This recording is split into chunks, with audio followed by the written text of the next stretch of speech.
Hello बच्चों, achiever classes with Saurabh sir YouTube channel पर आपका फिर से हार्दिक स्वागत है। आज हम बात करने वाले हैं आयनिक यौगिकों के गुणधर्म, प्रॉपर्टीज ऑफ आयनिक कंपाउंड।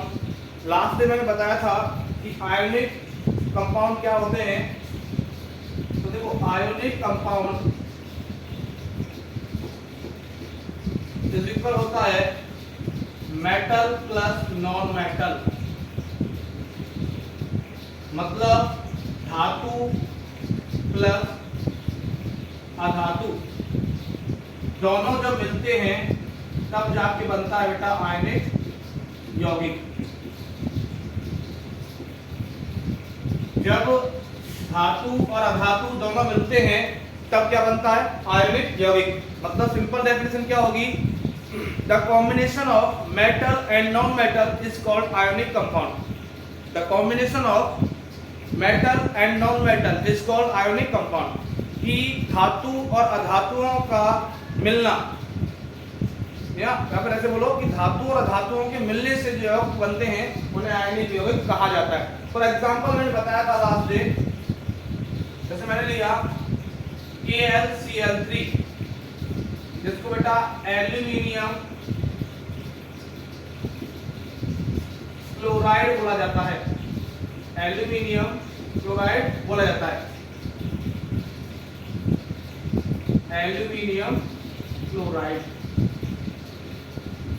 देखें अभी बना कैसे बेटा कि Kl जो होता है उसका एटॉमिक नंबर है 13। कितना होता है 13।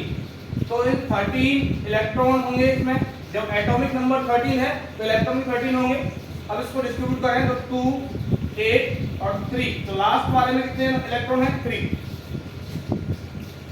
ऐसे Cl का जो एटॉमिक नंबर है वो 17 होता है, तो 17 इलेक्ट्रॉन होंगे इसमें। तो 17 इलेक्ट्रॉन डिस्ट्रीब्यूट करें 2, 8 एंड 7, तो बाहर वाले कितने 7। जितना किसी तत्व का परमाणु क्रमांक होता है उतने ही उसमें इलेक्ट्रॉन होते हैं। तो एल्यूमिनियम का 13 परमाणु क्रमांक था, 13 इलेक्ट्रॉन हुए, बांटा, पहले वाले को 2 दिया, दूसरे वाले को 8, तीसरे वाले में कितना बचा 3।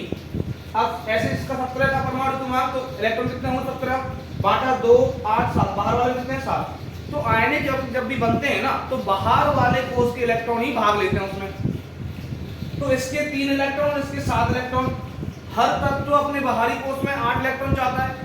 Every element wants 8 electron in outer orbit। हर तत्व अपने बाहर वाले ऑर्बिट में 8 इलेक्ट्रॉन चाहता है। तो ये 7 है, इसको 8 करने के लिए 1 चाहिए, तो होगा क्या, देखो एल्यूमिनियम के इलेक्ट्रॉन को मैं 3 डॉट से दिखा रहा हूँ, 1 2 3 इलेक्ट्रॉन है इसमें।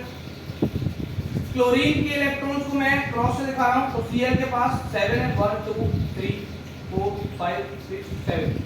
ठीक है, अब होगा क्या, यहाँ Cl के पास 7 है, अब इसके पास 3 है, तो मतलब ये ऐसे Cl को 3 Cl को ये एक इलेक्ट्रॉन देके अपना यौगिक बनाएगा। तो देखो क्या होगा,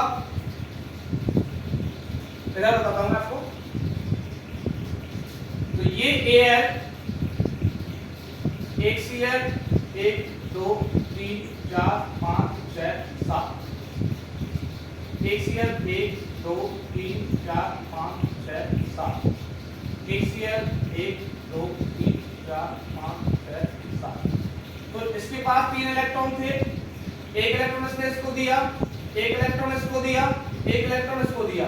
तो तीनों को मिलाकर के आपका कंपाउंड क्या बनेगा, AlCl3। क्या बनेगा, AlCl3, एल्यूमिनियम क्लोराइड। ये होता है बेटा आयोनिक स्ट्रक्चर।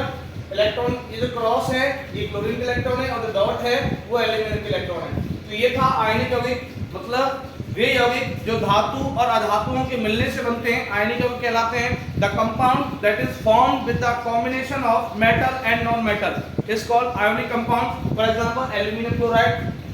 तो ऐसे इसका स्ट्रक्चर बनाना होता है। अभी इन्हीं कंपाउंड का अपन पढ़ने वाले हैं प्रॉपर्टी, कि आयनिक यौगिकों का प्रॉपर्टी मतलब गुणधर्म क्या होते हैं। अब देखिए सबसे पहली बात, आयनिक जो बॉन्ड होता है, दो आयनों के बीच में जो बॉन्ड बनता है ना, बंध बनता है, वो बहुत ही स्ट्रांग होता है, बहुत मजबूत होता है, उसको तोड़ना बहुत मुश्किल है। ठीक है, मतलब मुश्किल का मतलब ये नहीं कि नामुमकिन है, टूट सकता है लेकिन बहुत ज्यादा एनर्जी चाहिए होगी उसके लिए। तो सबसे पहले बात करते हैं कि आयनिक जो कंपाउंड है उनका बेटा मेल्टिंग और बॉइलिंग पॉइंट की अगर हम बात करें, इसकी पहले आप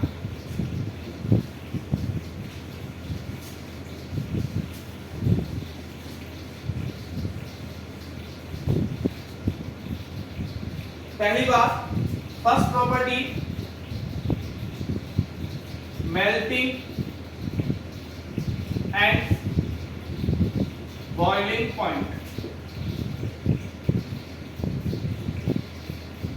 गलनांक एवं क्वथनांक। तो देखिए आयनिक यौगिकों का जो गलनांक, मैंने अभी मैग्नीशियम क्लोराइड बताया, तो यहाँ पर क्या होता है कि एक मैग्नीशियम 2 Cl के साथ बॉन्ड बनाता है, ठीक है, MgCl2। तो इसमें होता क्या है कि यहाँ बॉन्ड ये जो बॉन्ड बन रहा है ना, ये जो बॉन्ड होता है वो आयनिक बॉन्ड होता है। कौन सा बॉन्ड होता है? आयनिक बॉन्ड, मतलब आयनिक बंध बनता है। कौन सा बंध बनता है? आयनिक बंध। तो आयनिक यौगिकों में इस आयनिक बंध की वजह से जो होता है मेल्टिंग और बॉइलिंग पॉइंट, बेटा गलनांक और क्वथनांक, मेल्टिंग एंड बॉइलिंग पॉइंट बहुत हाई होते हैं बेटा, सबसे ज्यादा उच्च होते हैं। तो आयनिक यौगिकों के गलनांक और क्वथनांक उच्च होते हैं। आपसे रीजन पूछा जाए कारण क्या है, तो कारण बेटा क्या है? आयनिक बंध। आयनिक यौगिकों में आयनिक बंध पाया जाता है, इसी वजह से उनका जो गलनांक और क्वथनांक है वो उच्च होता है, ठीक है। दूसरी चीज, दूसरा प्रॉपर्टी अगर बात करें इनका फिजिकल नेचर, इनकी भौतिक अवस्था कैसी होती है? फिजिकल नेचर, भौतिक अवस्था। तो भौतिक अवस्था की बात करें तो जितने भी आयनिक कंपाउंड्स होते हैं, जितने भी आयनिक यौगिक होते हैं,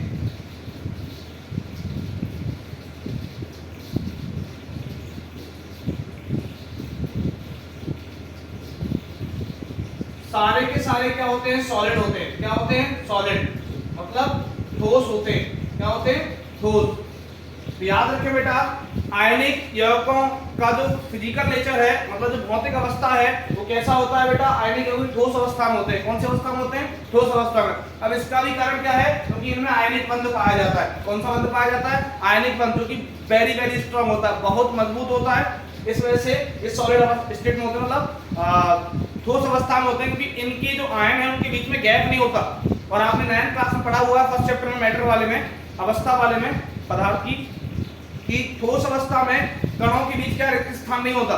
तो आयनों में जो अट्रैक्शन है वो ज्यादा होता है। इस वजह से जो आयनिक कंपाउंड है, जो आयनिक यौगिक हैं, वो ठोस अवस्था में पाए जाते हैं। और आयनिक कंपाउंड में जो आयनिक बॉन्ड बनता है, मतलब जो आयनिक बंध है, उसकी वजह से उनका मेल्टिंग और बॉइलिंग पॉइंट, मतलब गलनांक और क्वथनांक उच्च होते हैं, ठीक है। तीसरी प्रॉपर्टी की अगर अपन बात करें तो तीसरा गुणधर्म क्या होता है? सॉल्युबिलिटी। क्या होता है? सॉल्युबिलिटी, मतलब घुलनशीलता। घुलनशीलता। तो मैं आपको बता दूं बेटा, जितने भी आयनिक यौगिक है वो सारे के सारे जल में घुल जाते हैं। एक जल जो होता है, वाटर जो है, सबसे अच्छा सॉल्वेंट होता है। सबसे अच्छा सॉल्वेंट मतलब सबसे अच्छा घुलने वाला होता है। तो जितने भी आयनिक कंपाउंड है, सारे के सारे आयनिक कंपाउंड किसमें घुल जाते हैं बेटा? H2O, मतलब वाटर में। सारे के सारे कंपाउंड जल में घुल जाते हैं।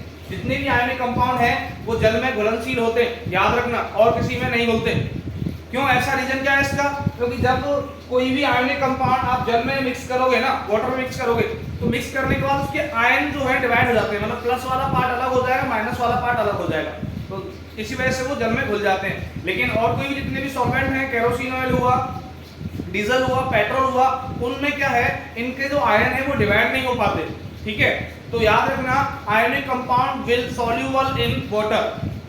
आयनिक compound will soluble in water. Ionic यौगिक केवल और केवल जल में घुलनशील होते हैं। रीजन क्या है? क्योंकि जल में घुलने के बाद, घुलते क्यों हैं? क्योंकि जल में क्या है, इनके आयन क्या हो, विभक्त हो जाते हैं, आयन विभाजित हो जाते हैं, और आयन विभाजित होने की वजह से ही ये जल में घुलनशील होते हैं, ठीक है। 3 प्रॉपर्टी अपन देख ली।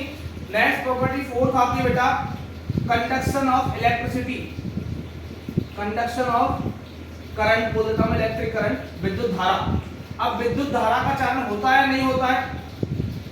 विद्युत संचालन। तो इसका बेटा रीजन सेम ऐसे ही है कि आयनिक कंपाउंड, जैसे मैंने एग्जांपल लिया NaCl, सोडियम क्लोराइड, नमक जिसको बोलते हैं बेटा सोडियम क्लोराइड NaCl।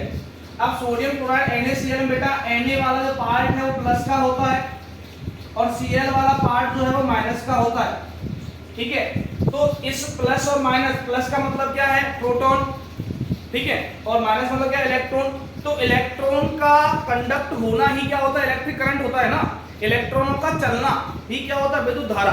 तो जितने भी आयनिक कंपाउंड है वो सारे क्या इलेक्ट्रिसिटी कंडक्ट करते हैं, सभी आयनिक यौगिक विद्युत धारा का संचालन करते हैं। याद रखना बेटा, सभी आयनिक यौगिक विद्युत धारा का संचालन करते हैं। All ionic compound will conduct the electric current, सभी आयनिक यौगिक विद्युत धारा का चालन करते हैं, क्योंकि उनमें क्या है प्लस और माइनस दोनों आयन उपस्थित होते हैं, इस वजह से विद्युत धारा का चालन करते हैं। अभी एक बार मैं चारों प्रॉपर्टी दोबारा बताता हूं। देखो पहला प्रॉपर्टी, आयनिक यौगिकों का मेल्टिंग और बॉइलिंग पॉइंट हाई होता है ड्यू टू आयनिक बॉन्ड। आयनिक यौगिकों का गलनांक क्वथनांक उच्च होता है क्योंकि उनमें आयनिक बंध पाया जाता है। दूसरा, आयनिक कंपाउंड जो होते हैं उनका फिजिकल नेचर सॉलिड होता है ड्यू टू वही आयनिक बॉन्ड। आयनिक यौगिकों में आयनिक बंध की वजह से उनकी अवस्था ठोस अवस्था होती है। तीसरा, सॉल्युबिलिटी घुलनशीलता, आयनिक यौगिक केवल जल में घुलनशील होते हैं क्योंकि उनमें क्या है आयन विभक्त हो जाते हैं जल में मिलने पर। आयनिक compound will be soluble in water, ठीक है। नेक्स्ट आता है कंडक्शन ऑफ इलेक्ट्रिक करंट, विद्युत धारा का संचालन। आयनिक यौगिक विद्युत धारा का संचालन करते हैं क्योंकि इनमें आयनों का विभाजन हो जाता है, इसमें दोनों आयन उपस्थित होते हैं, प्लस वाला और माइनस वाला, ठीक है। धनायन ऋणायन दोनों होने की वजह से ये विद्युत धारा का संचालन करते हैं। ये चार प्रॉपर्टी थी बेटा।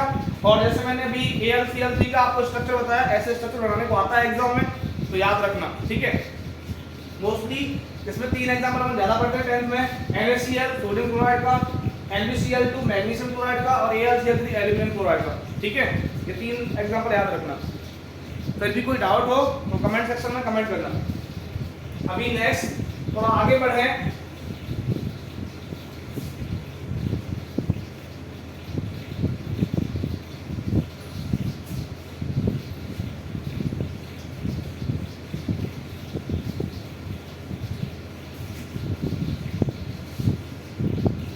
देखें अभी टॉपिक है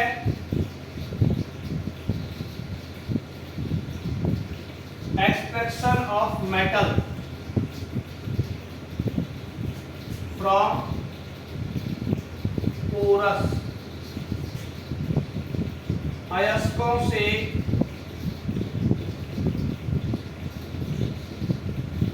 धातु निष्कर्षण। मतलब क्या है बेटा कि अयस्कों से धातु को कैसे अलग किया जाता है। अब सर जी पोरस क्या होते हैं, अयस्क होते क्या है, तो सिंपल सी बात मैं बताऊं बेटा। इंग्लिश में ये वर्ड है पोरस, हिंदी में ये वर्ड है अयस्क। तो पोरस में बेटा 2 वर्ड है, ऐसे आप समझ लो, ये बुक में कहीं मेथड नहीं मिलता है, मैं समझाने को बता रहा हूं। एक तो ओर है और एक एस है। तो ओर का मतलब होता है मेटल, ठीक है, और S4 आप ले लो इम्प्योरिटीज। क्या होता है इम्प्योरिटीज, मतलब ये तो होता है धातु और ये होता है इम्प्योरिटी, मतलब हिंदी में अशुद्धि। तो सिंपल डेफिनेशन क्या हो गई S की कि जब किसी धातु के साथ में अशुद्धि मिलने से जो पदार्थ बनता है वो क्या कहलाता है, अयस्क पोरस कहलाता है। The substance that is formed with the combination of impurities and metal, metal और इम्प्योरिटीज के कॉम्बिनेशन से जो सब्सटेंस बनता है वो आपका ओरस होता है। मतलब धातु के साथ में अशुद्धि मिलने पर जो पदार्थ बनता है वो अयस्क कहलाता है, ठीक है। धातु के साथ अशुद्धि मिलने पर जो पदार्थ बनता है वो अयस्क कहलाता है। अब सर ये इम्प्योरिटीज किस किस टाइप की होती है, देखो इम्प्योरिटीज ऑक्साइड वाली हो सकती है, इम्प्योरिटीज सल्फाइड वाली हो सकती है, इम्प्योरिटीज कार्बोनेट वाली हो सकती है, CO3 carbonate, sulphide S-2, oxide O-2, ये सारे अशुद्धियां होती हैं। अब इनके साथ में अगर कोई मेटल धातु आता है तो उसको कैसे एक्सट्रैक्ट करना होता है, कैसे अलग करना होता है, वो सारे मेथड अपन इसमें पढ़ने वाले हैं। ठीक है, तो सबसे पहली डेफिनेशन याद रखना, पोरस क्या होता है? The substance that is formed with combination of metal and impurity. जो सब्सटेंस धातु और अशुद्धि के मिलने से बनता है एस पोरस कहलाता है। ठीक है, पहली बात तो ये है। दूसरी बात, इम्प्योरिटी इसमें कितने टाइप की आती है बेटा? 3 टाइप की आती है मोस्टली। एक तो ऑक्साइड वाली, दूसरी सल्फाइड वाली, और तीसरी बेटा तीसरी बेटा कार्बोनेट वाली। कौन सी? कार्बोनेट वाली। 3 तरह की अशुद्धियां होती है। पहली ऑक्साइड की अशुद्धि, दूसरी सल्फाइड की अशुद्धि, और तीसरी बेटा कार्बोनेट वाली अशुद्धि। लेकिन इन तीनों अशुद्धियों का बेटा अपना एक क्रम होता है। ये जो मैंने आपको चैप्टर फर्स्ट में रिएक्टिविटी सीरीज सक्रियता श्रेणी कराई थी, उसके आधार पर मैं बताऊंगा मैं आपको कि कौन सी अशुद्धि किस टाइम पर मिलती है। ठीक है, तो मोस्टली 3 प्रकार की अशुद्धियां होती हैं, ऑक्साइड की, सल्फाइड की एंड कार्बोनेट की। ठीक है, और एक टाइप की अशुद्धि अलग से आती है, इसको स्टार में लिखा हुआ मैं, क्लोराइड वाली। कौन सी? क्लोराइड वाली। अब देखें इसको स्टार में क्या, उसका रीजन बताऊंगा। देखो मैंने रिएक्टिविटी सीरीज जो बताई थी, एक बार मैं दोबारा लिख देता हूं आपके लिए। रिएक्टिविटी सीरीज सक्रियता श्रेणी,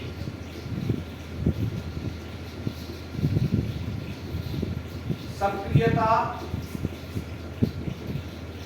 श्रेणी।